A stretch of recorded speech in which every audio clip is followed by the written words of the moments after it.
Yep. 4, That's right. 3, 2. Boom. Boom. Have no fear. The Iggity I Am Rapaport Stereo Podcast is here. Welcome to the Iron Dome of Disruption. Welcome to the Ziggity Zone of Disruption. My name is Michael Rapaport, a.k.a. the Gringo Mandingo, a.k.a. the Inflamed Ashkenazi, a.k.a. Captain Colitis, a.k.a. the Raging Bullshitter. Hope everybody's feeling good. Hope everybody's feeling safe. Hope everybody is feeling sane. And we say part-time sometime. We do not play around because today, boom, we have the part-time sometime co-host with the most. The young shooter is in Sukasa. Dean Collins, Deuce Pacino, a.k.a. Deuce Collins. He's here. How are you, my friend, mi amigo? Thank you, Michael. I'm doing really well. How are you doing? I just said I was doing good. I mean, I went on for about 2 minutes saying how good I was. And then I know, I'm just making conversation with you. I didn't ask you how you were doing. I felt like that was just to the audience. I'm just checking in to see how everything was going with you. How are you? I just said that I was doing good. I welcomed everybody to the Iron Dome of Disruption. I welcomed everybody to the Ziggity Zone of Disruption. And But are you ever like in the intro? Like, I know that's been your intro like for as long as I can remember. But like, have you ever been like, "Welcome to the Ziggity Zone"? Like, I'm not doing good. Oh yeah, I don't feel good. Yes. Oh yeah, I've said that. I've said that a few times.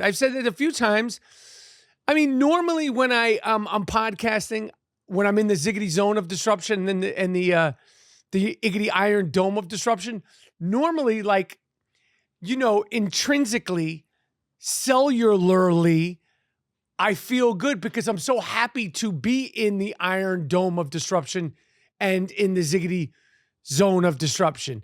But more importantly, how are you doing, my friend? Here, let me ask you this. The last time you were here, you had gone through some construction with your big move. How's that big move going? It's going well, man. I mean, like, look, I'm still doing it. I mean, it's obviously like boring conversation. No one really wants to hear about the big move. It's been nice for me. I'm in a bigger space. I really love it. I'm trying to design it. I'm trying to like put my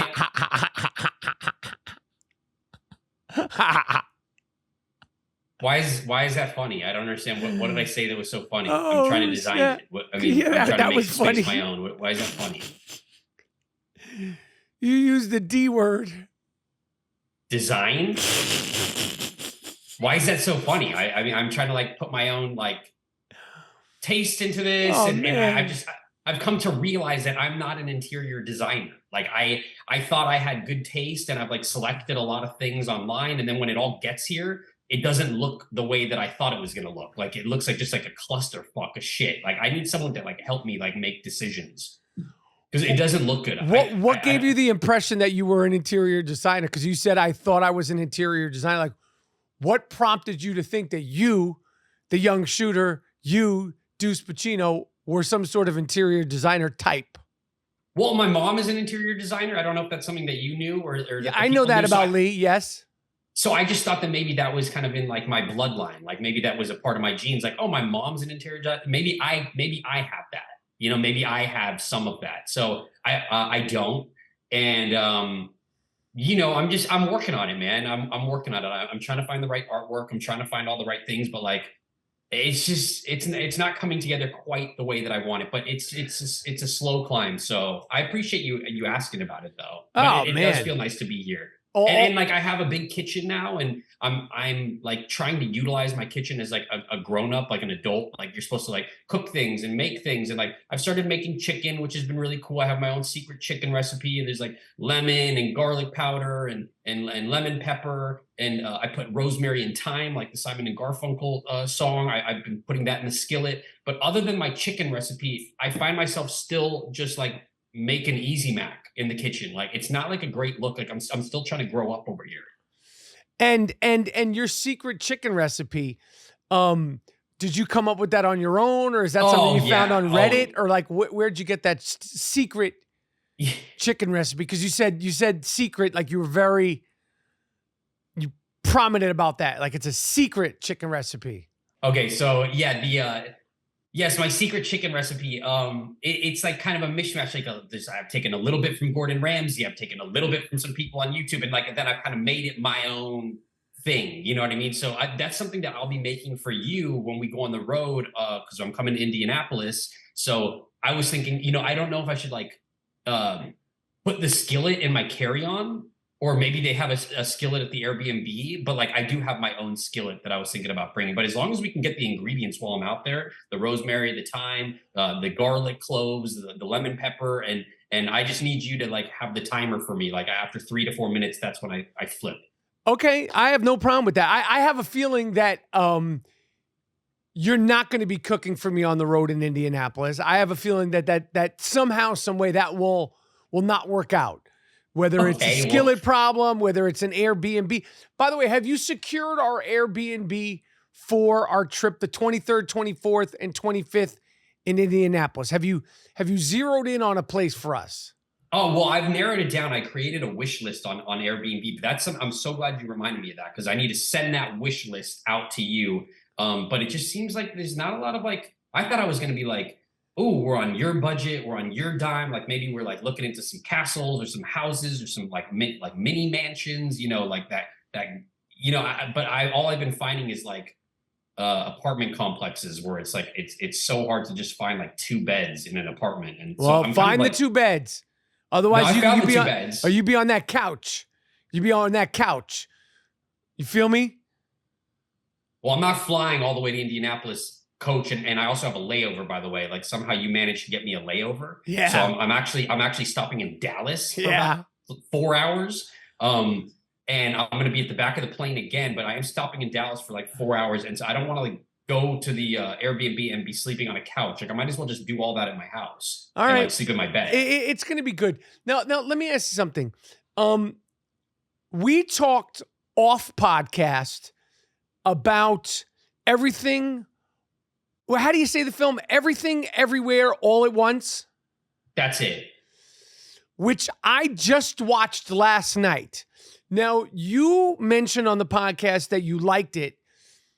I watched it last night, and it was ridiculously, incredibly creative. I actually read a pamphlet. It should come with a pamphlet, like a reference book, because it's so, in my opinion, and I don't mean this in any disrespectful way, because after reading about it, I want to watch it again. But Everything, Everywhere, what is it? Everything, Everywhere, All at Once. Everything, Everywhere, All at Once. Like I said, incredibly creative and has just so many subliminal meanings. I felt like you should read the pamphlet and read the sort of, like it should come with like some sort of like manual, like a directions kit or something like that, because I found it extremely confusing. And me and my wife, we shut the phones, we shut the curtains, we shut everything down. We were like, we need to watch this movie that, obviously, so many people love and have been talking about it, and they swept up the Oscars. And like I said, after reading the article with all the Easter eggs and all that stuff, I was able to make better understanding of it if and when I do watch it one more time. What were you able to take away from that film? Were you able to understand what the fuck was going on? Honestly. Well, honestly, I'm not going to lie. Like, I've realized I wanted to be like, oh, yes, I absolutely loved it. I loved it. Because it seems like everyone has been saying that. They're just like, this is the greatest movie, best movie of the year. I liked it. I thought it was very creative, obviously super fucking creative. The directors are so talented. They come from a music video world, so they have that edge on them, like over a lot of other directors and stuff. And so they're very creative, but I just don't like the multiverse world. It's like I'm trying to escape these Marvel movies and all these superhero movies where it's all the multiverse. And this movie it was cool because it was very creative and everything, but it still touched upon that whole, different universes and how she's got to save existence by exploring other universes and all that stuff. And I don't love that like topic. I don't love that.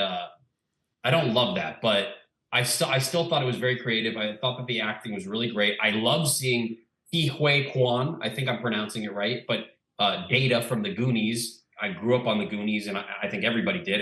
Everyone loves that movie, and so seeing him and from Indiana Jones make a crazy comeback, and he was great in it. I mean, he was honestly great in it. I thought he was so good. Everybody was good, but I didn't love the movie, and I have to agree with you. I liked it, but I have to agree with you. I thought it was super confusing. It was just like it was a trip. It was a fucking trip. Yeah, I mean, some of these people that say they love it so much, I would love it if they came on the podcast and explained what the fucking movie was about. Because like I said, after reading like the little pamphlet, the little, guide to everywhere, everything all at once, I was able to make sense of it. But while I was watching it, I was like, what the fuck is going on? And it's interesting because so many films and so many television shows today are dealing with the metaverse, the multiverse, the subliminal, and all this, like the TV show Severance and, identity and switching identity and, in reality and you're not in reality. And I don't know what that's about, but for me, historically and traditionally, when it comes to movies that I respond to and that resonate with me, none of them take place in the multiverse. The subliminal, they all take place in reality. Because if I asked you, young shooter, Deuce Pacino, Deuce Collins, hey, what's this movie about? Would you be even able to make an explanation of what this movie's about?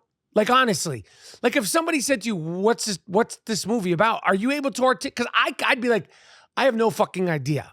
No clue. I have a hard time articulating like basic movies and to throw that one at me. I mean, that's like, fuck, I need to do my research, but it's just like a mind fuck. I don't know, all these different universes. It was creative. It was cool. I do have a little tidbit. I wasn't even going to bring it up on the podcast, but I thought it was a cool story. I think it's inspiring. The only reason that I'm like kind of attached to this movie, even though I didn't love it, and I'm attached to those directors, the Daniels, who won everything at the Oscars. They won Best Picture, Best Director, all the acting, everything. So I've been following their career since 2012. And basically, when I was doing music with my band, Pacific, back in the day in 2012, they had not done a movie. They hadn't done a feature film at all. And they had only done music videos. And I watched a music video that they directed for the band The Shins. And I ended up finding their email and I emailed them. And I just wrote to them, which is crazy because I looked at this email. I found it 11 years ago. I wrote to the Daniels. And it was on March 12th, 2012, which was the day of the Oscars that they would win Best Picture, Best Directors, the day, 11 years to the day I wrote them. And I said, I wanted to let you guys know, I loved the work that you did for this music video. It was amazing. I can't stop watching it. And as a young musician and an aspiring filmmaker, I think you guys are awesome. And I'm in this band, and it would mean the world to me if you listen to this new song that we're putting out at the end of this month. We're putting out an EP. I would love to hear what you guys think. And I found this email of that day of the Oscars 11 years ago that they wrote me back, and they said, hey man, we're so glad you're into our stuff. It's surreal to be in a place in our lives where people are taking inspiration from us. Listen to your track. It's really solid, man. You guys have a cool, nice throwback sound. Good luck with the release and everything. Keep at it. And I just was tripped out by the fact that I wrote that to them 11 years to the day that they would win all these awards. So I've been following their career since back then. And I think they're extremely talented, and I think they deserve everything. That's dope. I just thought that was a cool little tidbit. So I've been following them. Did you have they made another film, or was this the first film they made?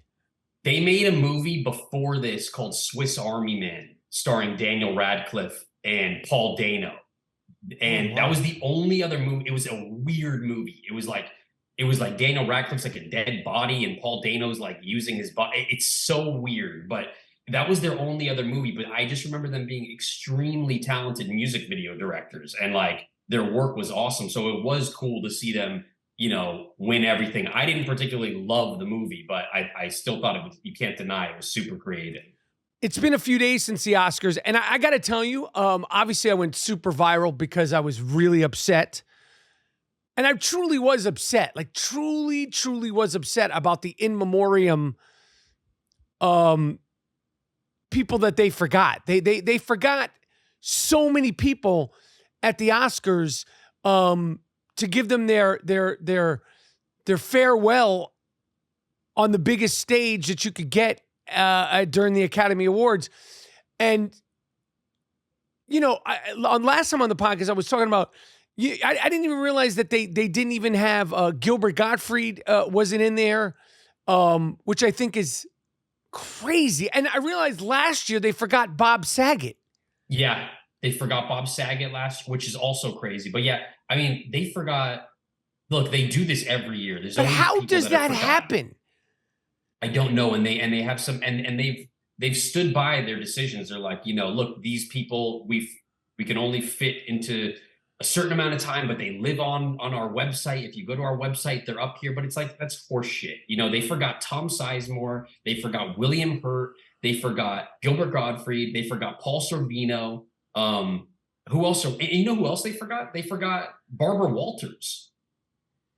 Yo, they live on the website. Nobody's going to the website. You know, and now the story about Paul Sorvino is somehow about Mira Savino, because she tweeted something out very, you know, sweet and tasteful. And I'm like, no, it shouldn't be about Mira Savino. It should be about the person who's responsible for forgetting Paul Sorvino.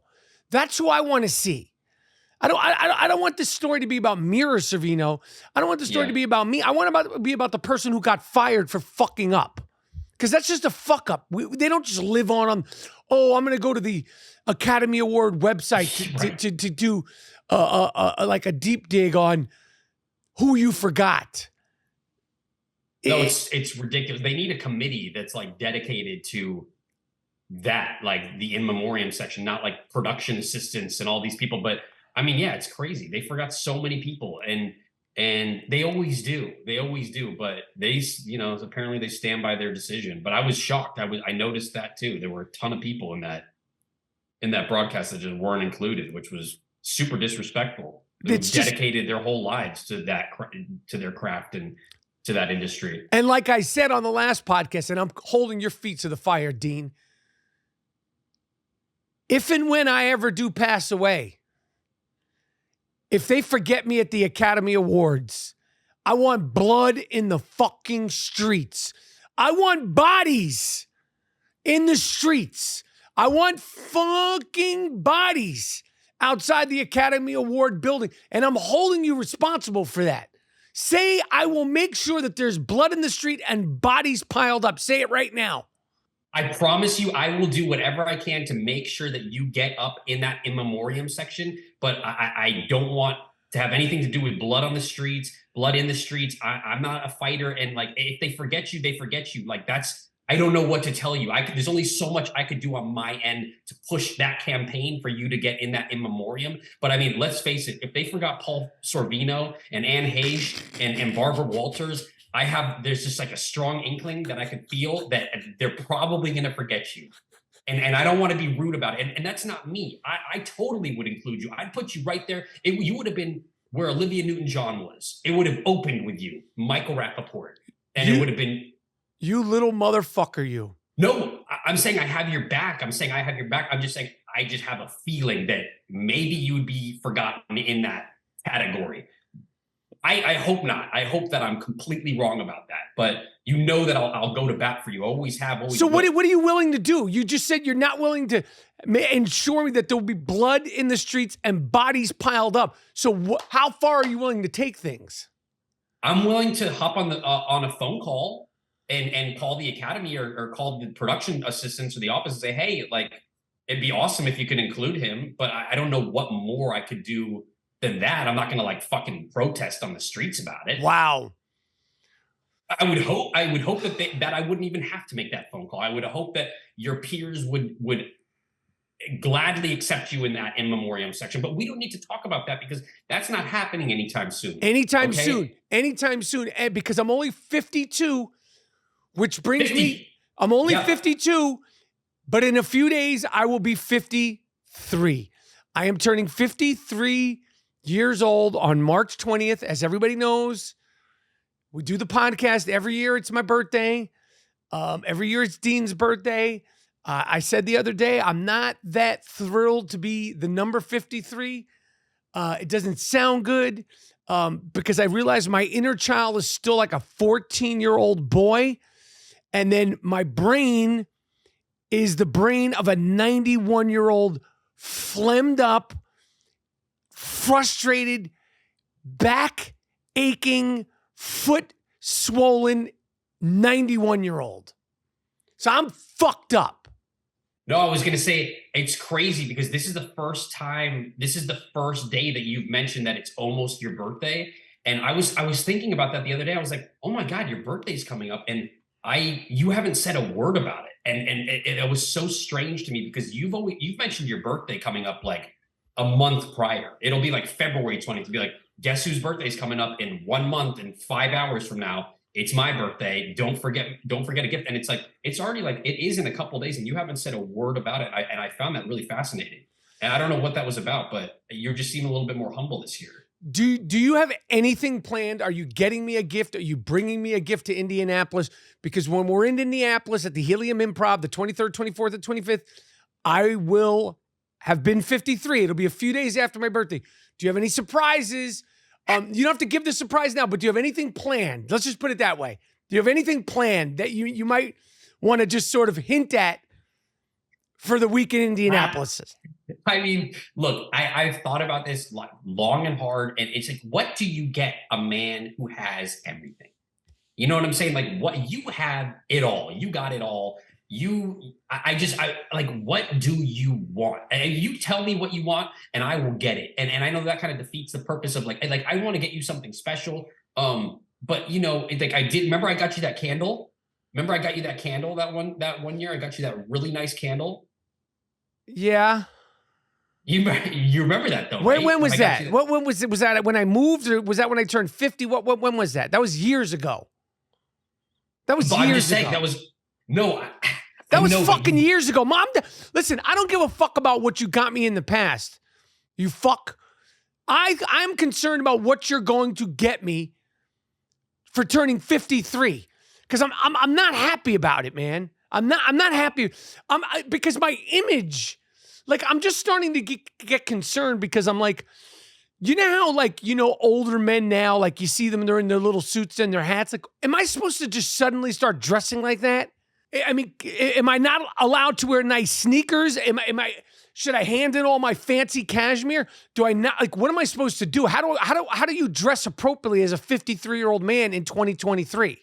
Fuck no, man. Don't let that shit get to your head. I think your fashion sense has gotten way better than when you were fucking in your 30s. I think you've become like somewhat of a fashion icon now. People are snapping photos of you in the road jackets and your cashmere and Captain Cashmere and King of Cashmere and all that stuff. And I think what you're doing is great. I don't think that you should stop any of that. I think like it's inspiring to other people. It's inspiring to someone who's in their 30s, who's going to be 33 in a few months. Ugh. Someone like me. I think that maybe, you know, your outfits don't change, your style doesn't change, but maybe you look into start transitioning into different kind of acting work. You know, I was thinking about that recently. It's like, you know, a lot of famous people start going into those commercials where they're like, you know, hey, you have dick problems, you should try Viagra. You know, like, you know, when they start doing those infomercials and things like that for like your blood, your cholesterol could start going up at this age, and I'm taking this medication. I think that you should take this medication. I think it's something to explore. Time out, motherfucker. I don't have no dick problems, motherfucker. No, so I'm not hocking dick pills when I don't have actual dick problems. The fuck are you talking about? I mean, if I'm gonna do something like age appropriate, I'm gonna be like, hey, I wake up and I plank Okay. Hey, I wake up and I do a 5-minute sit-up routine. Do you? Do I what?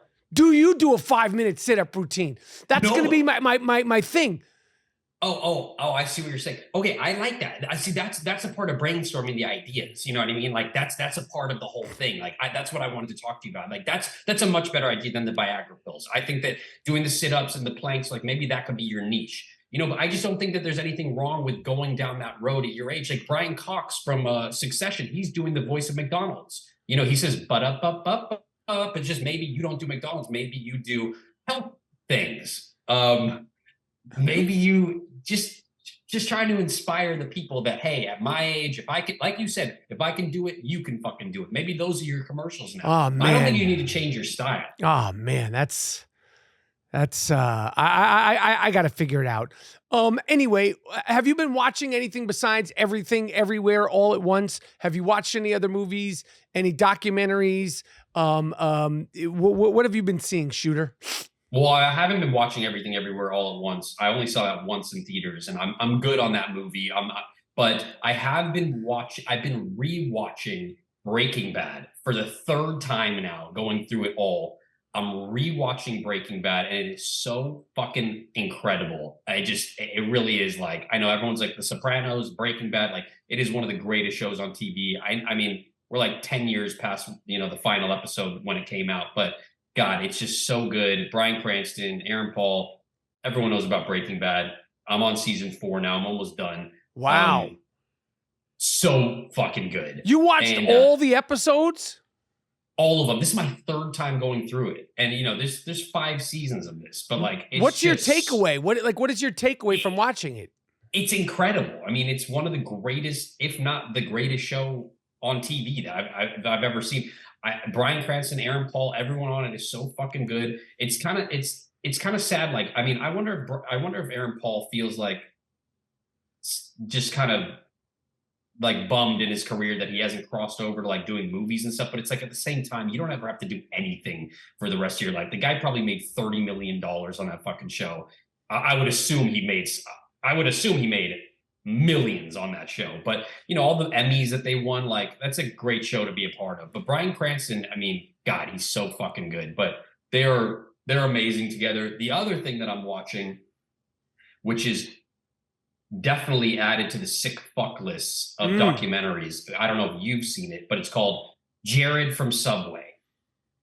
Everybody knows Jared from Subway, obviously, when Subway was kicking those iconic commercials with Jared holding up those fucking blue jeans and those pants that he wore that, he's Mr. Skinny Guy now. And he was interacting with all sorts of celebrities. I mean, they were saying like it was like he was Michael Jackson at one point. Everyone knew Jared from Subway. And obviously we know what happened to Jared from Subway. And if you don't know what happened to Jared from Subway and why Subway stopped making those commercials, was because he got caught with child porn and like hooking up with children and molesting and assaulting children. He's been in jail, or he got like an 18-year jail sentence or whatever.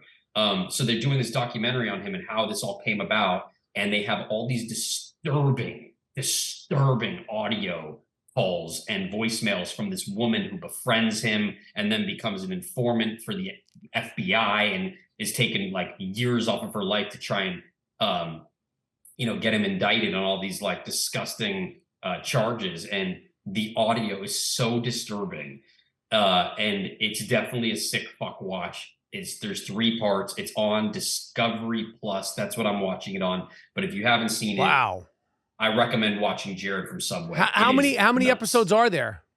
3 parts. I think there are 3 parts. I just finished part 2, but it is like it's disgusting. Is he in it? Is it, or is it archival footage? He's not in it now, is he? No. He's in jail now. I mean, I think he gets out in 2027 or something like that. Jesus. But I think they beat the shit out of him in the recent years. They definitely beat the shit out of him in jail. Oh, they probably gave him their 6-inch subs or their 12-inch subs. 100%, and he deserves all of it. It is really disturbing shit, but I recommend watching that. Still watching MILF Manor with Disco Mommy. I can't stop watching that. And Disco Mommy, have you experienced this? But like, I don't know if we talked about this, but Disco Mommy and like 3 of the other MILFs from that show are all in my DMs, like trying to like they're protecting Disco Mommy. Like, I feel like I really fucked up and like really insulted the MILF community out there. Yes, I saw that Disco Mommy and some of her cohorts were offended. I mean, they should be so lucky that they get mentioned by anybody, let alone the I Am Rapaport Stereo podcast. Some of them wanted to challenge us to a fitness competition. Did you see that? That's what I saw. I saw he was tagging me, and I'm like, I feel bad for saying anything against her because I kind of wanted to take her up on that. I haven't worked out in like 6 months, and I was thinking like maybe I do drive to Orange County and do some kind of fitness routine with Disco Mommy. It doesn't sound like a bad thing. She made it sound like a bad thing. I'm like, I would love a free personal training session and to get. I'll get in the ring with Disco Mommy. If she wants to get in the ring, I'll get in the ring with her. I'll do some Andy Kaufman shit. Yeah, I mean, listen, we have nothing. We're celebrating Disco Mommy. We're celebrating all the MILFs from MILF Manor. And we have nothing against him. We just were a little taken aback by the show when it first came on, as is everybody else. And you've continued to watch it. I haven't continued to watch it. Where are things going on MILF Manor? There was one disturbing scene, a really disturbing scene where all the MILFs are blindfolded and they're on massage beds and they're all next to each other side by side. And the kids, who are all their sons, mind you, they're all their sons, okay? All the women's children who are like 20 and look like they're 16. They don't even look like they're in their early 20s. They look like they're 16, 17 years old. All the kids have to massage each other's mothers. And some of them are like required to massage their own mother. And the women are blindfolded. And there's like one scene where this mom is getting massaged by her son. And the son is like, oh, this is so weird. Like in his head, he's like kind of looking at the camera like, this is so weird. And she's like, oh, yeah, baby. Oh, that feels so good. And it is so fucking disturbing. It is so disturbing. Hold on. Do you know what episode number that is? Do I know what episode number that is? Yes. I don't know off the top of my head, but I will absolutely try and pull that clip from you because that has been haunting my dreams for weeks. Ben, you continue to watch. How can you not? I mean, it's like a car wreck. You can't turn away from it. That is crazy. That is insane. And they got the nerve to be offended by us breaking down their show, Disco Mommy and her cohorts.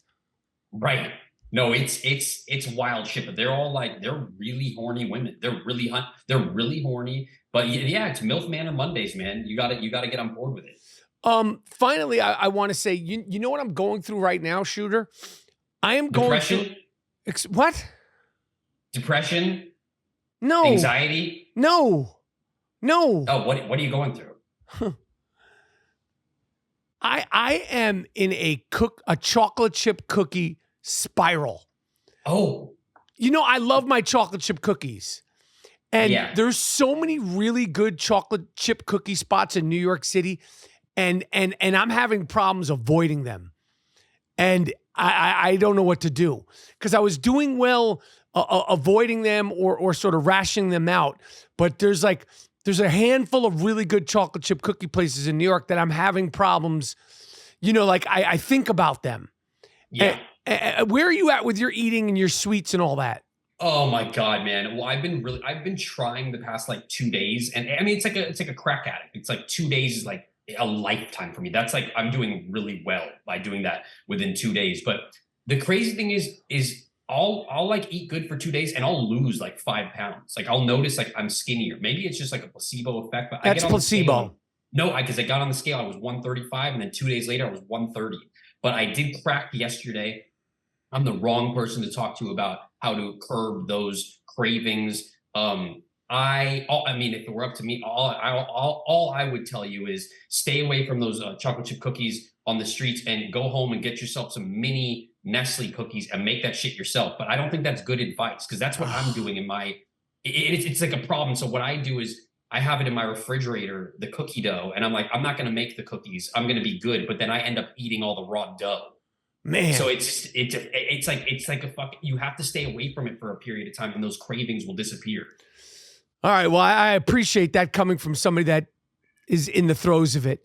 Oh, Anyway, and then when you and I get to Indianapolis, it's gonna be like, who the fuck knows what's gonna happen? no, oh man, who knows? Especially when you're Because we're talking not about good together. It's like two addicts together. It's especially like, when you're talking about bringing your skillet and making your special fried chicken. I'll leave that at home. We can just we can binge out on cookies over there. It's gonna be like a fucking meth den where we are at that Airbnb with sweets. All right, Shooter. All right, Shooter.